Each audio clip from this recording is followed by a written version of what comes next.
Halo, selamat datang di Kongko United. Ini adalah video prediksi Real Sociedad melawan Manchester United di Europa League ya. Sebelum itu kita ngomongin dulu hasil Liga Inggris di minggu ke-24 ya. Ini minggu ini sah menunjukkan kalau kita lagi hampir dalam krisis ya. Kalau gue masih kita udah dalam krisis, permainan kita lagi jelek tanpa Paul Pogba ya, dan juga Bruno Rashford lagi menurun ya performanya. Nggak ada pemain lain yang kita bisa andalkan ya, mungkin Cavani sedikit-sedikit dan juga Luke Shaw, tapi ya kita punya poros serangan itu lagi nggak jalan ya sekarang ini ya, terutama kalau kita pakai McTominay dengan Fred sebagai DM ya. Jadi sekarang minggu ini kelihatannya kita kalah seri 1-1 lawan West Brom, dan itu juga performa yang jelek sekali ya, bukannya kita mendominasi dan juga kita punya banyak peluang.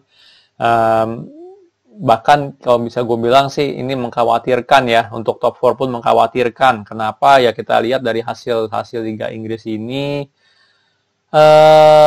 Leicester menang lawan Liverpool 3-1 ya.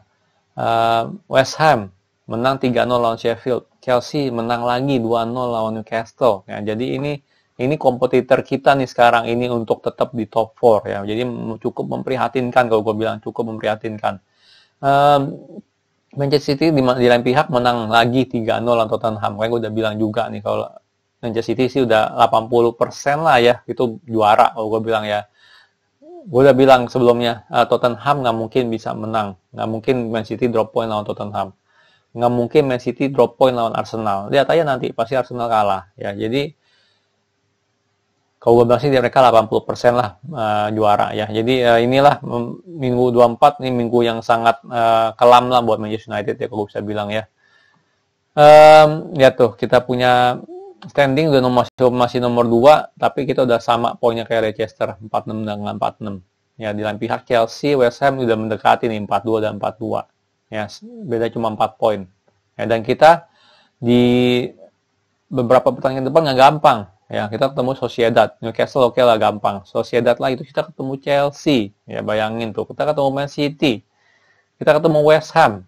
Ya, ini West Ham, Chelsea kan kita punya kompetitor di bawah. Kita kalah udah pasti kita langsung drop jauh. Ya, Manchester City kita ketemu di FA, jadi nggak hitung-hitung lah ya. Cuma habis itu kita ketemu Tottenham. Jadi intinya sih kalau gue bilang 3-4 minggu ke depan tuh nggak bakal gampang untuk Manchester United ya. Benar-benar nggak bakal gampang untuk Manchester United. Ya, kita berharap aja bisa bounce back ya, bisa bounce back. Jangan lama-lama gitu loh benar. Karena kan udah 4-5 pertandingan nih kita main nggak gitu bagus ya. Semenjak Pogba cedera lah kalau gue bisa bilang ya, itu kita main kurang gitu bagus ya. Atau semenjak kalah lawan Sheffield lah kalau gue bisa bilang ya. Ini penting banget ya, karena menurut gue top 4 itu penting ya, hampir sama pentingnya lah kayak menang trofi ya. Gue nggak mau kita menang trofi tapi kita nggak lolos Champions League ya. Gue nggak mau kayak Arsenal ngebanggain, oh ini trofi nih dapat menang nih FA, tapi dia di posisi 8, di posisi 6 atau di posisi berapa lah, gue nggak tahu lah dia tahun lalu ya. Jadi ini sih menurut gue penting ya. Jadi semoga aja bisa bounce back ya, semoga Bruno sama Rashford bisa balik lagi ya, magicnya mereka ya, biar bisa ngebantu lah, benar nggak ya. Sementara kita ngomongin dulu sekarang giliran Sociedad ya. Jujur gue nggak nonton banyak ya namanya La Liga ya, karena ya menurut gue sih sedikit boring. Kalau gue nonton La Liga pun biasanya gue nonton Barcelona, jarang banget nonton Real Sociedad. Cuma Real Sociedad setahu gue mereka punya left winger ya, winger kiri mereka tuh sangat berbahaya ya, bahkan top skor dan juga top assist sekarang ini ya untuk Real Sociedad ya. 10 gol sama 4 assist kalau nggak salah ya, sampai musim ini ya. Itu menurut gue cukup berbahaya dia. Gue lupa namanya siapa, Orizabal ya kalau nggak salah ya. Mungkin kalian bisa cek sendiri di Google ya, Malik Orizabal atau apa, atau Mikel Orizabal ya, gue lupa. Itu sangat berbahaya. Kita tahu juga di situ ada David Silva ya. David Silva sih jarang starting line up ya, tapi tetap aja kalau dia main, kreativitas dia masih bagus lah walaupun cukup tua ya sekarang ya.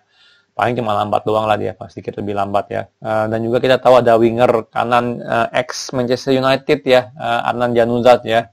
Jadi Sociedad ini sebuah tim yang secara defensif sangat bagus ya, dan juga ofensif mereka bisa ngegolin ya melalui winger mereka yang berbahaya ya. Jadi Ini yang menurut gue sedikit mengkhawatirkan. Kita tahu kalau Manchester United ketemu tim yang bisa nge-defense bagus sama nge-pressing bagus, pasti kewalahan. Ya, jadi jujur dan juga dengan lihat form kita sekarang ini, ketemu tim kayak Real Sociedad, menurut gue sih cukup mengkhawatirkan ya, cukup mengkhawatirkan jujur aja. Apalagi kita nggak ada Paul Pogba yang untuk ngebantu bangun serangan, yang ngebantu Bruno ngebangun serangan. Jadi ini game nggak bakal gampang. Ini game bisa banget kita kalah ya, bisa banget. Bahkan gue feeling kita bisa kalah ya, bener-bener feeling kita bisa kalah. Cuman ya gitu. Anyway, menurut gue sih ini line up yang bakal dipilih oleh 4-2-3-1. Ya untuk kiper De Gea bisa aja main Henderson, gue nggak tahu. Mungkin Ole udah ngedeal sama Henderson ya kalau Europa League dia main, gue nggak tahu. Tapi menurut gue sih De Gea harus tetap main. Untuk defense standar ya, kiri Shaw, Maguire, Lindelof ya, itu nggak usah ditanya lagi ya, walaupun mereka suka lawak ya Maguire, Lindelof, tapi kita tahu Ole suka nonton lawak gitu ya, dia pengen ketawa kali ya, suka ngelawak, jadi ini udah pasti dipilih lah ya. Gue sih kalau bisa milih gue pengen Bailey main gitu gantiin Lindelof ya. Di kanan Wan-Bissaka ya, menurut gue Wan-Bissaka sangat penting di kanan. Karena kita tahu ya, seperti gue bilang si Mikel Sabal itu sangat berbahaya, cukup cepat, produktif. Jadi gue harap Wan-Bissaka bisa ngejegal winger kirinya si Sociedad ya. Holding midfield kemungkinan besar udah pasti McTominay, Fred ya. Ada juga kemungkinan di mana Matic bakal dimainin. Cuman kalau gue bisa bilang sih, gue lebih milih McTominay, Fred ya. Jujur kalau gue bisa milih sih, gue lebih milih McTominay sama Van de Beek ya untuk ngebantu bangun serangan ya. Cuman ya kita tahulah itu nggak bakal terjadi. Mungkin aja sih terjadi sih sebenarnya kalau mereka misalnya si Ole udah ngedeal juga sama Van de Beek, kalau untuk Europa League udah main gitu ya. Tapi biasanya kan dia main ganti Fernandes gitu kan. Dan gue nggak mau Fernandes diganti di Europa League ini gitu ya. Jadi penting banget. McTominay, Fred udah pasti dimainin, dan ini yang bos sedikit khawatir jujur aja sih kalau McTominay, Fred main ya. Karena ya kita tahu dari awal musim pun udah kelihatan ya kalau McTominay, Fred main itu benar-benar susah gitu sirkulasi bola ya, untuk dari defense ke attacking line kita sangat susah ya. Bahkan mereka gue bilang sih terlalu ngendok di belakang, jadi tengah itu banyak yang kosong ya, jaraknya jadi terlalu jauh antara defense line sama attacking line ya, sama yang kita bisa lihat kemarin lah. Jadi ini sedikit mengkhawatirkan, tapi feeling gue tetap McTominay, Fred ya, adalah duet utamanya si Ole ya. Untuk attacking gue pilih Rashford, Fernandes, Greenwood ya, ini udah pasti harus main ya, dan juga striker Cavani ya. Ini gue nggak mau lihat Martial main jujur aja ya, walaupun sangat besar kemungkinannya Martial main gantiin Cavani ya.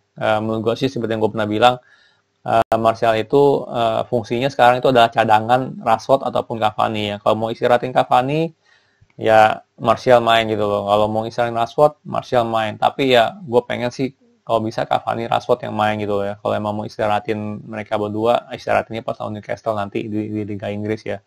Jadi gue harap sih jangan main lah Martial lah. Ya menurut gue sih dia tahun ini sih bener-bener hancur abis ya performanya ya, jujur aja ya. Maupun tahun lalu cukup bagus ya, cukup oke lah ya Martial. Tapi tahun ini sih nggak banget sih dia punya performa ya. Ada apa lagi ya? Kayaknya sih itu doangnya dari segi line up ya. Mau lihat kalau ngomongin Amad Diallo percuma, menurut gue sih dia nggak bakal main. Karena Greenwood juga lagi bagus mainnya ya. Jadi Amad Diallo sih gue bilang sih masih jauh ya. Kalau dari segi skor ini yang rada susah ya jujur ya. Kalau gue sih jujur sekarang ini gue lagi nggak confident ya, nggak percaya diri nggak percayalah atas performanya Manchester United ya. Emang gue di awal pas draw itu gue seneng. Oh kita ketemu Real Sociedad nih, seru nih bener nggak? Gue ngomong begitu kan. Gue mendingan ketemu tim bagus nih, tim jelek ya. Karena jujur aja sebagai fans gue pengen nonton pertandingan yang seru bener nggak? Jadi ketemu tim gede itu biasanya seru. Cuman kali ini gue kurang pede jujur ya. Gue kurang pede. Hasil terbaik sih gue bilang sih kita seri ya 1-1. Cuman feeling gue sih kita bisa banget kalah di pertandingan ini ya. Kita bisa banget kalah. Biasanya kalau yang namanya Manchester United dibawa Ole, kalau sekali lagi jelek terus gitu loh, ya kan bisa beberapa pertandingan jelek terus. Gue nggak tahu apakah ini bisa jadi turning point kita untuk jadi bagus, tapi untuk menang sih menurut gue berat ya. Apalagi kita tahu Sociedad itu tim yang sangat disiplin ya, defensifnya bagus ya. Dan apalagi kita pakai McTominay dengan Fred. Ketemu tim yang defensif bagus, pressing bagus, itu biasanya bola mandek terus di belakang. Rashford turun ke bawah, Fernandes turun ke bawah untuk jemput bola. Ya, ini Gue sih jujur kalau kita mau menang atau kita mau seri, berharap aja Sociedad main sangat menyerang ya. Dia nggak main bertahan, dan juga pressingnya sedikit malas gitu aja sih. Kalau mereka pressingnya sedikit malas, menurut gue sih kita ada chance untuk seri ataupun menang. Kalau enggak, berat ya. Kalau mereka sedikit lebih mentingin pertahanan ya, baru dia nyerang gitu ya, menurut gue sih sedikit berat kita untuk menang ya. Tapi kita lihat aja ya gimana jalannya pertandingan. Jadi kalau secara prediksi, gue bilang sih bisa seri 1-1, tapi kita bisa banget kalah di game ini. Jadi sorry aja nih gue nggak bisa kasih skor yang tepat banget, cuman ya gitu. Feeling gue sih tetap kita bisa kalah di pertandingan ini. Ya, gimana menurut kalian nih ya, Sociedad lawan MU ya? Karena ini bukan game yang gampang untuk diprediksi ya, apalagi kita lagi menurun performanya ya. Jadi coba kalian komen deh, menurut kalian bakal gimana ini game? Ini game bakal main di Jumat malam ya, jam 1 kalau nggak salah ya. Kalau gue sih nontonnya sih di beIN Sport ya. Sorry, di Champion TV. Champion TV. Jadi gue nggak tahu deh dimainin, disiarin nggak di SCTV ya. Jadi coba dicek aja ya. Oke, sekian video dari gue. Kalau suka jangan lupa like, subscribe, and thank you for watching.